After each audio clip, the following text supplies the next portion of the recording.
The Storm Within, Chapter 4. Thump. For a moment, there was nothing.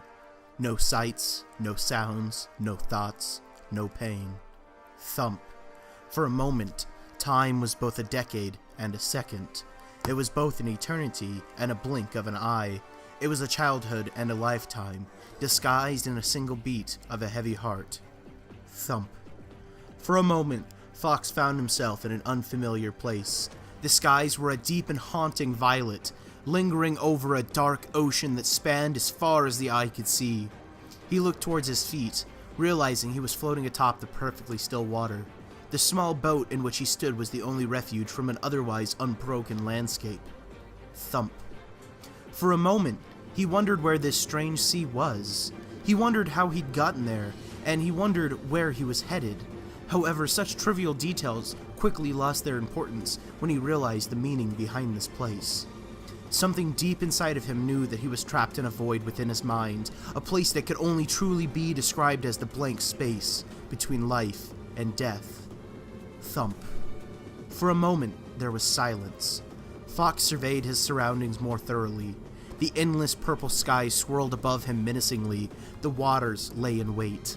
If it weren't for the tranquility, Fox wouldn't have heard the soft plip behind him and turned around. If it weren't for the motionless sea, he wouldn't have seen the ripple emanating from the water not 2 meters from his boat. In any other circumstances, the single drop of rain that had plucked itself from the heavens would have been imperceptible. The ripple expanded in a perfect circle across the glassy surface, thriving for a moment before sinking back into the plane from which it was born. Thump. For a moment, there were no more disturbances. Fox looked up towards the skies. He flinched in surprise as another raindrop fell onto his nose. Movement in the corner of his eye caught his attention. He peered into the water once more, wondering if he were being deceived. He could have sworn he'd seen dark shapes moving in the depths beneath the violet surface. Dark gray clouds had formed in the distance and were now creeping towards him. A third raindrop fell. Soon after, a fourth, a fifth, 6th, 7th, 8th, 9th. The drops became uncountable as thunder growled from afar. Thump. Thump. For a moment, there was no wind. Soon, however, the storm around Fox began to swirl more strongly. A breeze found its way to the boat, curious and inquisitive at first, but quickly becoming malicious as it gained strength. It was as if the very air was charged with an electric ferocity. Fox became vaguely aware of the fur on the back of his neck rising in anticipation. A bolt of lightning flashed in the distance, making the gray clouds flash silver for a moment before returning to their original deep gray. Thump. Thump. Thump. For a moment, Fox felt no fear. However, the clouds began to approach at an alarming rate, illuminated by another spike of lightning. Again, a dark shape could be seen weaving around beneath the boat. He felt a sinking feeling when something inside of him realized that, should he fall into the waters, he would surely drown by the hands of whatever was lurking in the depths. The storm was becoming more forceful, and an especially fierce blast of air threatened to push him over. A moment of pure terror ensued as Fox scrambled to regain his balance on the boat. The winds around him trying desperately to pull him under the surface.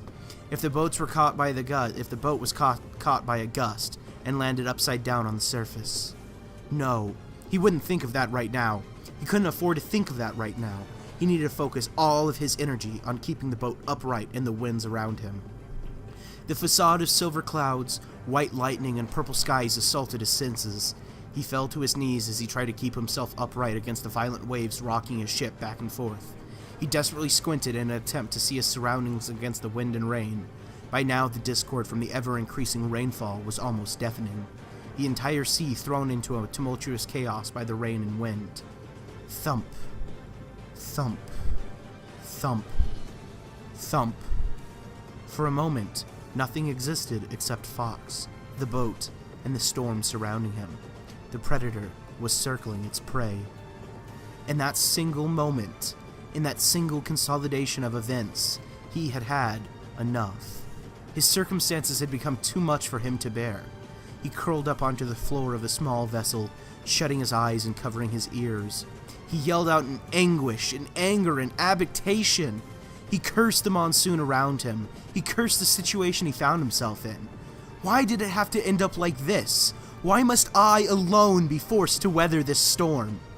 If this were truly the realm between life and death, if surviving meant enduring the hurricane around him, and dying meant falling into the waters, he would sooner drown in the depths than deal with another moment of this cruel tempest. The sudden clap of thunder exploded nearby as if responding to his protestations. The sound resonated through Fox's bones and its echo could be heard above the storm. In fact, the storm sounds were all but dwarfed in comparison to this thunder. As the thundering rolled away from his ship, he noticed that the winds had begun to weaken, and the rain had somewhat diminished.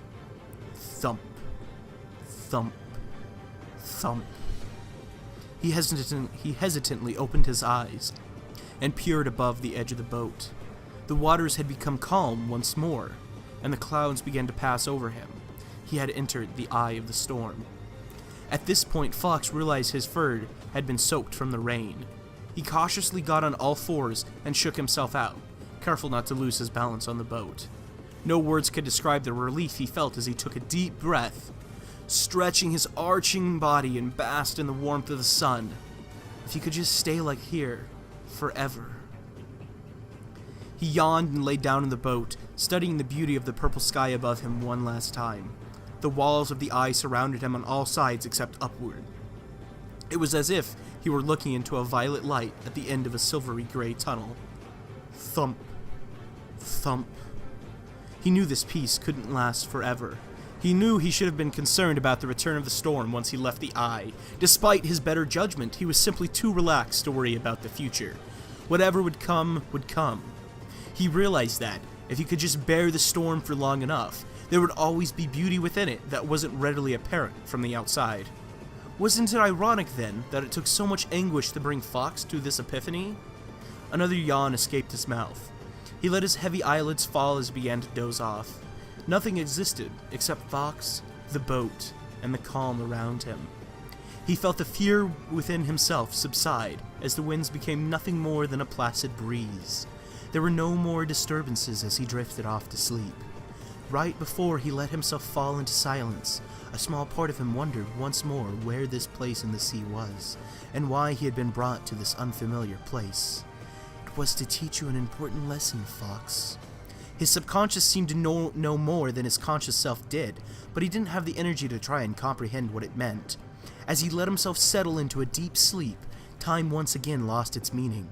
It was both a decade and a second, an eternity and a blink of an eye, a childhood and a lifetime, disguised in the single beat of a heavy heart.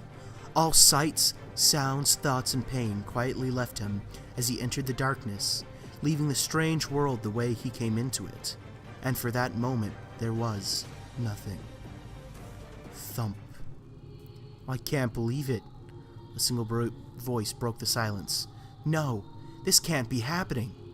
Another anxious voice entered Fox's mind as he tried to acquaint himself with his surroundings. The bed on which he lay was cold and uncomfortably rigid. Severe hemorrhaging across his body, blood plasma deficiency, hypothermia. As soon as he opened his eyes, he was assaulted by blinding light. He promptly shut them again, grimacing against the pain coursing through his head. It was as if every sound, every light, every heartbeat was a violent hammer pounding against his skull. Gritting his teeth, he attempted to open his eyes once more, this time more cautiously. Through squinted eyes, he surveyed the ceiling above him. Fluorescent lighting shone hotly upon him, surrounded by a blue-gray ceiling composed of rectangular sheets of metal. Oh my god, look at him! Another panicked voice trembling in terror.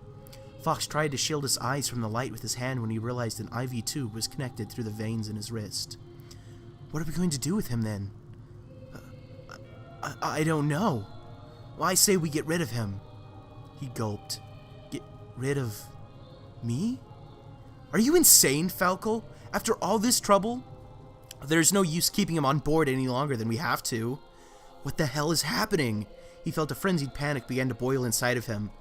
What are the chances? Who would have thought it would end up like this?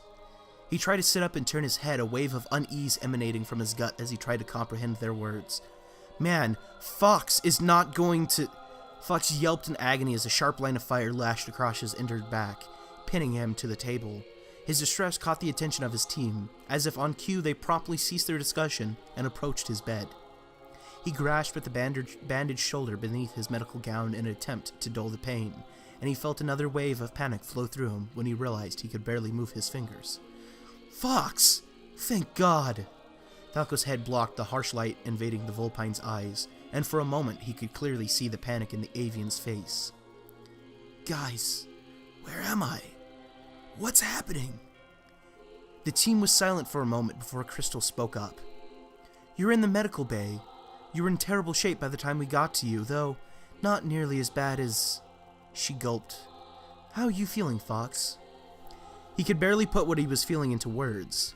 His head was pounding, his fingers were numb, he was bruised all over, and the wound across his spine made his back feel like it would tear itself apart at any second, like a frayed wire drawn too tightly. I've been better, he uttered through gritted teeth. Crystal nodded somberly, a knowing expression on her face before Falco chimed in. We're just glad you're all right, pal. The team nodded in agreement before the bird continued. Do you think you can walk? Peppy was quick to dissent. I don't think we should push him. After all, it's only been a few hours. Maybe we should wait and discuss other matters at hand right now. It's okay, Peppy. Fox cut him short. My legs feel fine. Thank God nothing happened to them. Despite Fox's reassurance, the hare was clearly uncomfortable with the idea of Fox leaving his bed. Really, guys, I feel fine. No need to worry about me. The team shared uneasy looks with each other before Crystal hesitantly began to speak.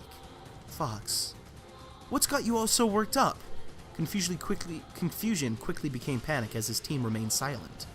Seriously, I said I'm fine. Not a single member dared to meet his eyes. What is happening? Why the hell won't anyone tell me what's happening? Fox, it's... She took a deep breath. It's the pilot. The Fox's stomach dropped as the tense silence ensued. No. You're lying. Fox, I know you're not going to believe... He can't be! Not after all that work to rescue him! A frenzied panic began to take hold of him. Wait, Fox, I don't think you understand. No! I understand far too well. I understand that it was all for nothing. His panic began to quickly boil into anger. Please, just calm down and let's... Stay calm! Stay calm?! By now, Fox was downright furious. Here you all are, standing above me with no injuries at all, telling me to stay calm about this damn pilot I risked my life for in that godforsaken storm? Falco tried to cut him off. That's not what she...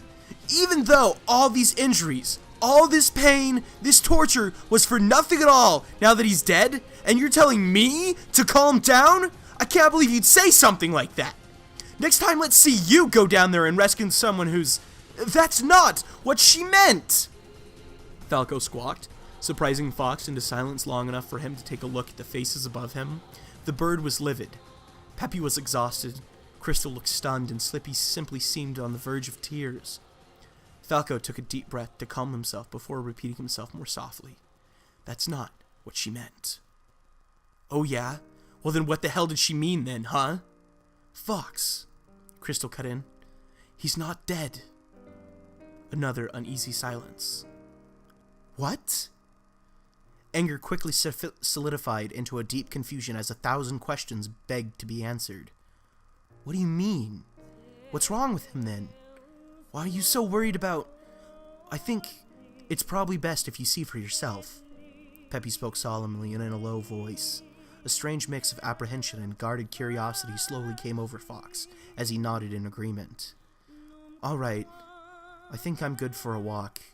Help me up, please? As he reached his arms up towards his teammate, another twinge of pain burned across his wounded shoulder blades.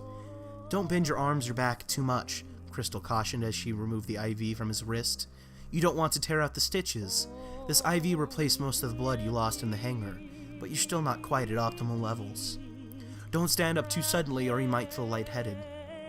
The rest of the team slowly raised Fox off the bed and towards the floor below. Through the metal panels beneath the Vulpine's bare feet were surprisingly cool to the touch. He immediately began to feel the blood leaving his head. Falco and Slippy held him securely by the arms, careful not to aggravate his wounds as the Vulpine tried to combat the sudden vertigo that had overcome him. Deep breaths, pal. "You got this, Fox." His vision fading and his breath ragged, the vulpine took an uneasy step forward. He paused to take another breath, then another step, another breath. His body cried out in protest of his movements. His legs were sore and his injured back was burning hotter than ever. With every step, however, he gained more strength and more confidence, and eventually his vision and breathing began to return to normal as he made his way forward. As soon as he regained his bearings, Fox studied the room once more.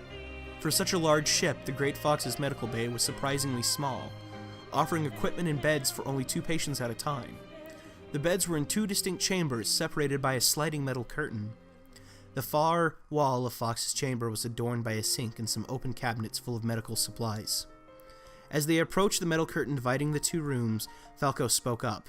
"Yo, Crystal, could you open this up for us?" She nodded, moving ahead of the others silently. Her expression of deep concern caused Fox another wave of unease. What could possibly be so wrong that it could cause an entire team to worry so much? With trembling hands, Crystal hesitantly grasped the metal curtain and slowly began to draw it back. The first thing Fox noticed was the array of cabinets on the far wall. Every single one of them was wide open.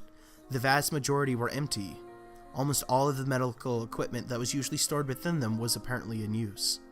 The second thing Fox noticed was the computer interface next to the bed. A narrow screen was measuring what seemed to be the pilot's pulse, body temperature, blood pressure, and respiratory rate. A slow but steady beeping emanated from the large machine, an array of cables and tubes jutting out of the device from every direction. The third thing Fox noticed was the pilot, laying unconscious on the bed. His right foot was wrapped in a cast while numerous cables were connected to his arm. The gray fur across his exposed chest was stiff with dried blood and covered in bandages, and a large oxygen mask covered his white muzzle. The unconscious lupine seemed to have lost his left eye some time ago, the area over the socket long since healed over and scarred. In that moment, Fox realized why his team had been so worried. On board the Great Fox was now an injured, crippled, incapacitated, but undeniably alive Wolf O'Donnell.